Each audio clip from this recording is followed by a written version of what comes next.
seemed to become at once very clear and slightly removed, as if I was peering through a viewfinder.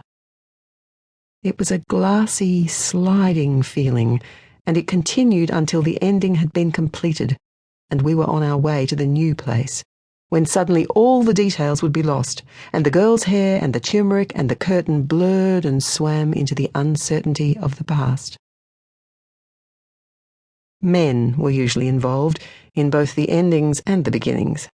Boyfriends, lovers, partners, whatever they were to her in the varied and loose lexicon of the circles in which we moved.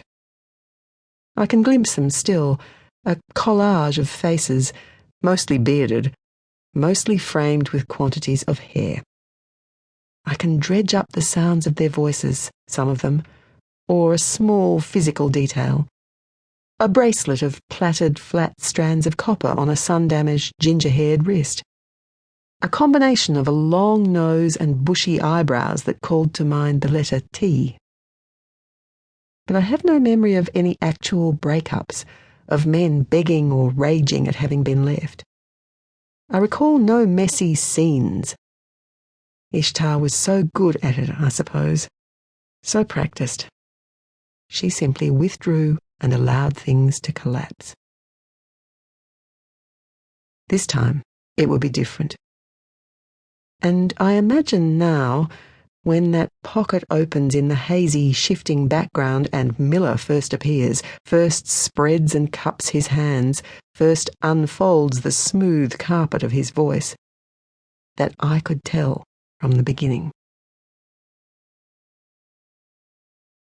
Before Miller, before Hope, she had decided we would go overseas. At night, she sat cross-legged beside me as I lay on the mattress we shared and talked about countries. She brought an atlas up from the communal bookshelf in the yoga room and turned the pages, running her hand over maps, sounding out place names. Istanbul, Prague, Varanasi. For a while I held back, like I always did. It was so hard to resist, though, the heat in her, the energy that hummed and leapt. When she read aloud, she sounded like another person, uncertain, effortful, with her pointer finger creeping across the page.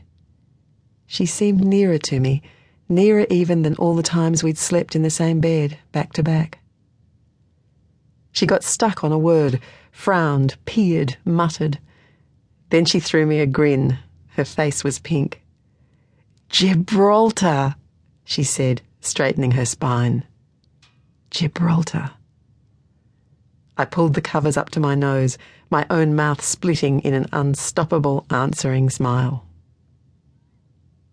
We went to get passport photos at the chemist's. Mine had to be taken twice because I blinked the first time, and Ishtar laughed. "Be cool," she said. And then I watched as she faced the camera, still and strong and lovely, and my throat filled with helpless, fluttering pride. Afterwards, she bought me jelly beans to eat while we walked back to the ashram. Their chemical sweetness made me feel like a little kid again. It was a Brisbane winter, clear and bright, and somewhere somebody was burning leaves. "I love that smell." Ishtar's arm went round me. "Remember the picture in the atlas of the chestnut seller in Italy?" I remembered him, olive-skinned and stern, standing with his stall and his open fire in a metal burner, the street behind him shining and slick and cold-looking.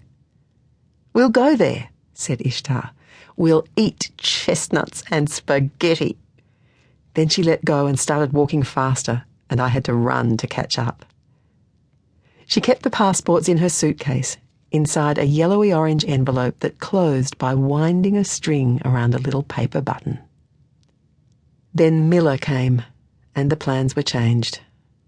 We weren't going overseas anymore. We were going to the country instead, down south, to live. "It's a farm," said Ishtar. "There'll be goats and potatoes." The atlas was gone. I stood in its spot on the threadbare rug. She folded a jumper. "Goats are good for milking, and wool, some of them. Angoras." The word had a soft